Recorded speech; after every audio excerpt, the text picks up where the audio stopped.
Saudara,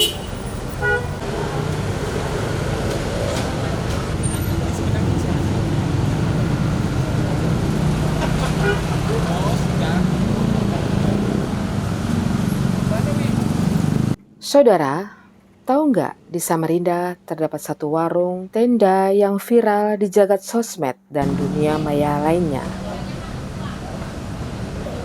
Cuma satu aja.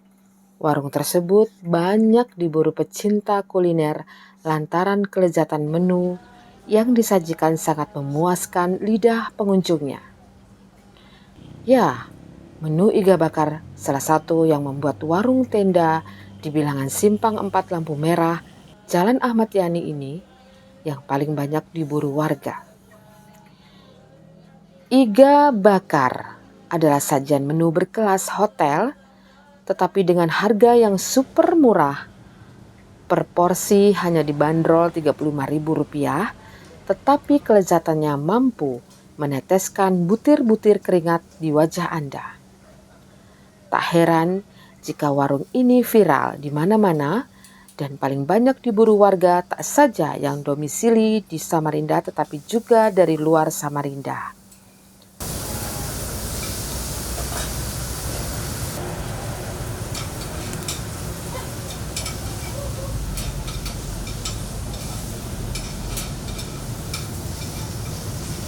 Sebenarnya bukan iga bakar saja yang disajikan di warung iga bakar tersebut, tetapi sejumlah menu lainnya seperti bebek goreng dan bebek penyet, lele dan menu seafood lainnya juga tersedia di warung tenda iga bakar. Dari sederet menu andalan warung tersebut, iga bakarlah yang menjadi bestseller sepanjang hari sepanjang malam.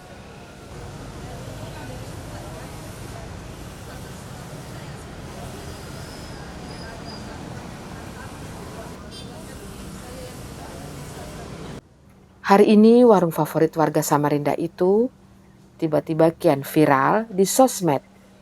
Bukan karena rasa dan penjualannya yang unggul, tetapi warung itu tiba-tiba dilabeli surat penutupan dan pembongkaran yang dikeluarkan oleh Lurah Kelurahan Sungai Pinang Dalam Samarinda. Surat tersebut bernomor 511-76-400.005.0004 tentang penutupan, pemindahan warung iga bakar. Sontak saja pemilik warung bingung dan panik hingga bermaksud mencari keadilan pemerintah kepada para pejuang UMKM yang sebenarnya dikampanyekan pemerintah kota sebagai salah satu nadi perputaran ekonomi warga setelah 2 tahun diporak-porandakan pandemi COVID-19. Hingga kini warung tersebut cepat merambat dari lurah ke camat hingga ke bagian bidang koperasi dan UMKM Kota Samarinda.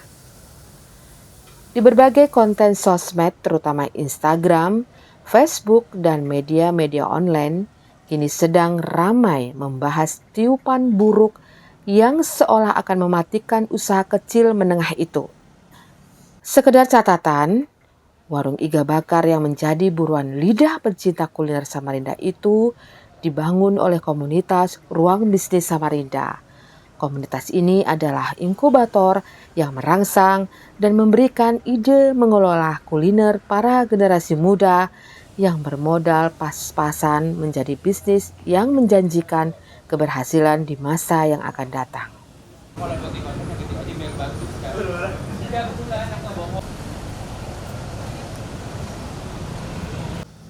Warung iga bakar mampu grow up dengan konsep itu. Omset per bulan mencapai 300 juta rupiah. Dengan omset tersebut, warung iga bakar mampu memberdayakan generasi pengangguran atau generasi unskill untuk dipekerjakan dengan upah 2 juta per bulan. Sebuah langkah solutif generasi muda membantu pemerintah menurunkan grafik pengangguran di kota Samarinda. Tetapi kini seluruh gambaran indah warung yang tadinya tenang dan nyaman itu kini memunculkan huru-hara keresahan bagi generasi UMKM yang membangun warung mereka dengan susah payah.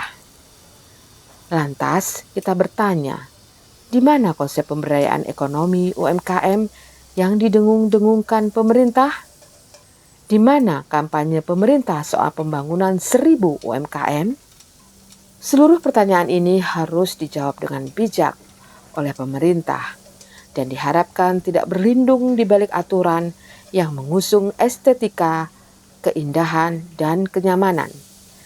Sebab perlu diingat bahwa ekonomi baru saja sembuh dari teror COVID-19.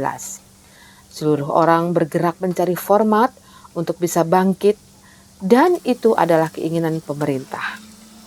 Lantas, mengapa ada pembungkaman yang terdengar tidak adil hanya karena alasan warung iga bakar yang viral tersebut mengurangi estetika atau keindahan kota?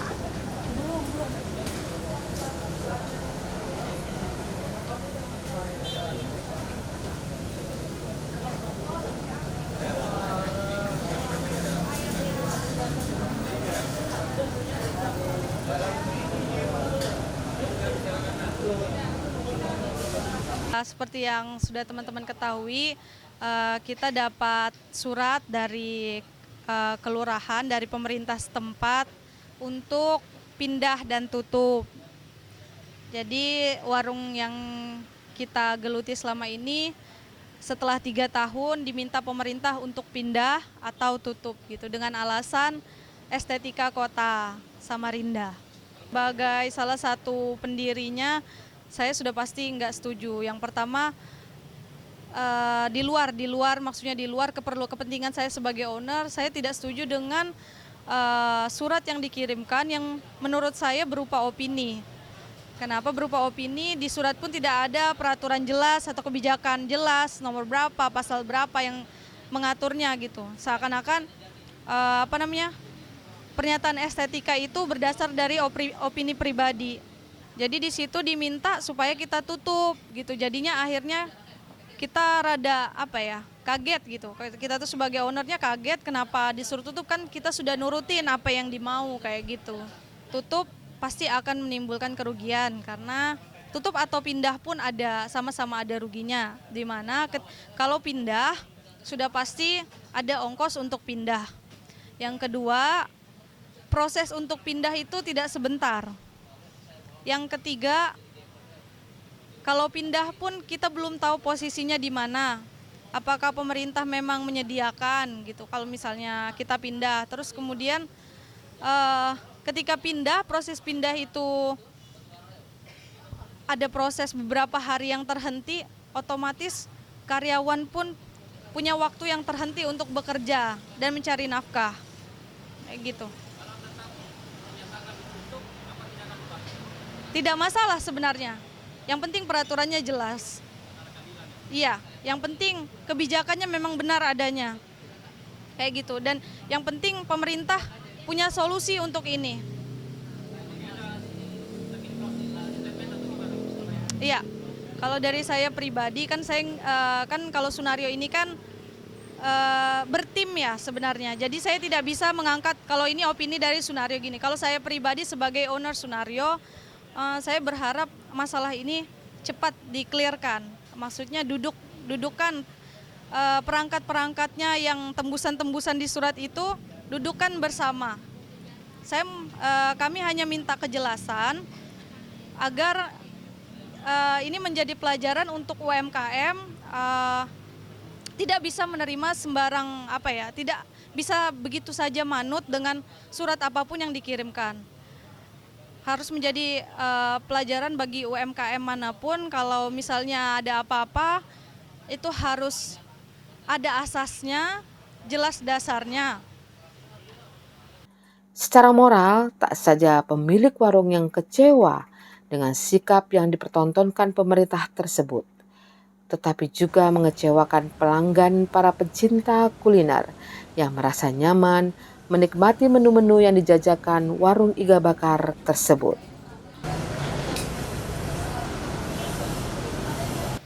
Pengen nangis banget. Luar biasa, enak banget. Untuk skala kaki 5, harga luar biasa, hotel kalah deh mas. Terjangkau banget dengan harga hotel ya sekitar 4 kali lipat deh kalau udah masuk hotel, Mas. Tapi Ibu tahu nggak ini mau ditutup pemerintah yayasan estetika? Nggak tahu, baru tahu nih, Mas. Sayang banget banget. Pendapat Ibu gimana Bu kalau misalnya ditutup ini? Harus dicarikan solusi yang terbaik deh, Mas. Karena harus dilestarikan kuliner yang seperti ini. Jadi ikon untuk Samarinda deh, Mas. Iya, bener. Ibu dengan Ibu siapa? Yusita dari Pasir. Pasir juga. Dari Pasir ya. Ini nyarinya di mana Bu? Kalau bisa nemukan warung? Cari di Google, pakai map, sempat sesat-sesat, akhirnya dapat di sini. Ini yang pertama kali atau berapa kali Bu? Balikpapan iya, di sini yang pertama kali. Rasanya lumayan. Pengen datang lagi. Tadi udah sampai nambah. Ini untuk pertama kalinya sih saya datang ke sini, tapi sudah beberapa kali ke Samarinda. Terus kita lihat di Instagram kan ada makanan yang lagi viral di Samarinda. Jadi kita cobain deh ke sini. Walaupun tadi nyarinya keliling-keliling dulu kan di Maps. Iya. Terus gimana rasanya? Duh, rasanya tuh mau nangis. Enak banget. Ini mah makanan harga kaki 5 tapi rasanya bintang 5 deh, juara. Ya, harganya terjangkau banget. Kalau dibandingkan di hotel, 4 kali lipat mungkin ya.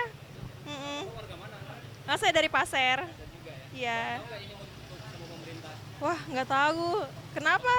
Ya belum tahu pendapatnya gimana Mbak kalau ditutup misalnya? Wah, sayang banget sih. Kalau bisa jangan ditutup. Karena ini rasanya benar-benar enak. Terus juga terjangkau. Oke, carikan solusi Pak gitu ya. Semoga ada solusi terbaik sih dari pemerintah. Semoga saja ada solusi adil dalam persoalan ini dan pemerintah lebih bijak menyikapi persoalan hidup warganya termasuk di kota Samarinda. Dari Simpang 4 Lampu Merah Jalan Ahmad Yani, tim Nusa 1 TV melaporkan.